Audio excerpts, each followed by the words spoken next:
This week at NASA. Please give a warm welcome for Charlie Bolden.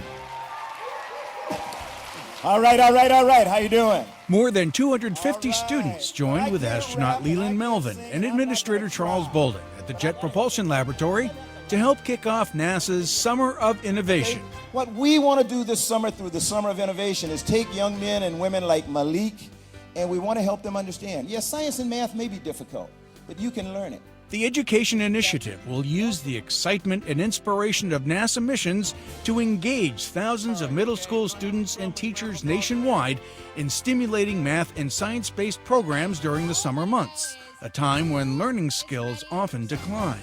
So in the summertime, we really have to think about how are we being active with our brains and our bodies. We have to keep moving and keep learning. These youngsters, many of them from minority and low-income households, rubbed elbows with other astronauts, engineers, and scientists. But we did study hard, we stayed in school, and I encourage you to find something that you love and to pursue it with all of your heart. They also participated in interactive and educational activities, including a visit with the next Mars rover Curiosity, scheduled to launch in 2011. How many girls here think robotics is cool? Lots of you? How many of you girls think that you could do robotics just as well as any of the boys in this room? Oh, that's what I like to see. Getting that robot down off that lander, I did that. I told that robot how to get up there, and I told it how to get back down. Oh, yeah, thank you very much. The Summer of Innovation includes summer learning programs managed by each of NASA's 10 centers, the incorporation of NASA materials into existing non-NASA summer school curricula, and partnering with other federal agencies to promote education in science, technology, engineering, and math. And you don't have to be an astronaut to do cool things for NASA. If you're good at computers or building things, you've got the right stuff. The launch nears for Expedition 24's 3 new members. Cosmonaut Fyodor Yurchikhin and NASA astronauts Doug Wheelock and Shannon Walker are slated to lift off on a Soyuz rocket for the International Space Station on Tuesday, June 15th.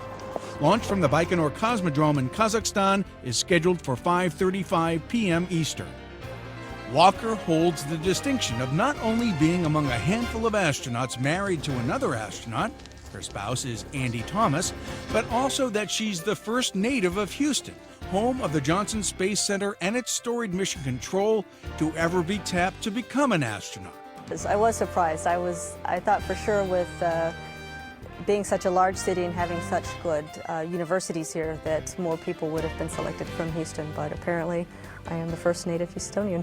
Walker, Wheelock, and Yurchikhin will meet up with Expedition 24 Commander Alexander Skvortsov and flight engineers Tracy Caldwell-Dyson and Mikhail Kornienko, all of whom have been on the ISS since April. Now keep digging. The Langley Research Center has broken ground on a new facility dedicated to bringing astronauts home safely from space. I look forward to many other groundbreakings in the future as Langley continues to lead the United States in advanced aeronautics research. The center's new Hydro Impact Basin will certify future space vehicles for safe water landings. Scheduled for completion later this year, the 115-foot long, 90-foot wide, and 20-foot deep basin will host a series of water impact tests for the Orion crew vehicle next spring. The results will help validate and improve Orion's design and engineering. The new Hydro Impact Basin will be situated next to Langley's historic Landing Impact Research Facility, also known as the Gantry, where Neil Armstrong learned to walk on the moon. That's one small step for man, one giant leap for mankind.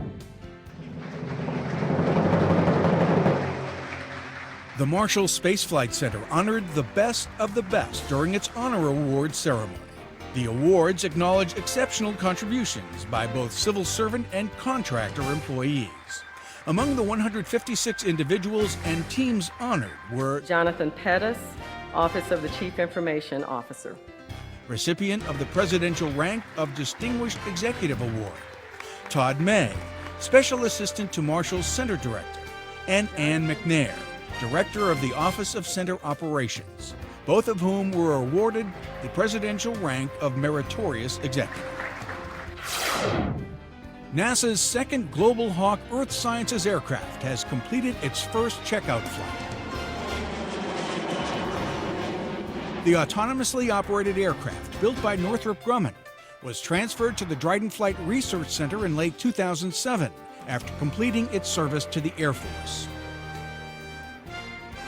It'll team with another Global Hawk on environmental science missions and long endurance and high altitude test flights for Northrop Grumman. Only when it re-enters do the wings it becomes like an airplane without an engine.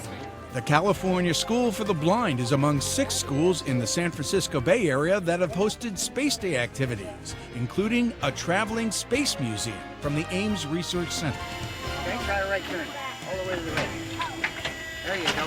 This is a glorious experience for our students because for them, most museum experiences are pretty meaningless. Standing behind a velvet rope while you listen to somebody else describe what they're seeing. In this instance, they're here, they're touching things, they're hands-on, and they're operating equipment like a flight simulator. That's a very unusual experience for them, and it gives them a much more meaningful sense of how things work and what they do and how it all fits together.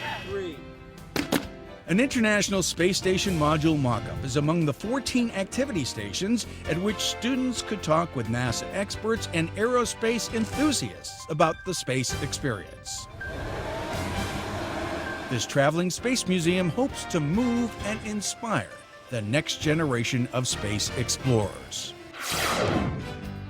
The Ames Research Center turned the spotlight on NASA's collaborative Smart Skies project by showcasing the curriculum software at a kickoff media event. Okay, how about Southwest? How many miles away from the Desto is Southwest?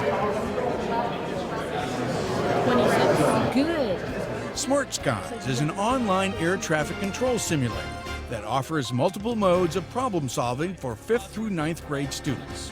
Students can then apply their solutions to air traffic management problems.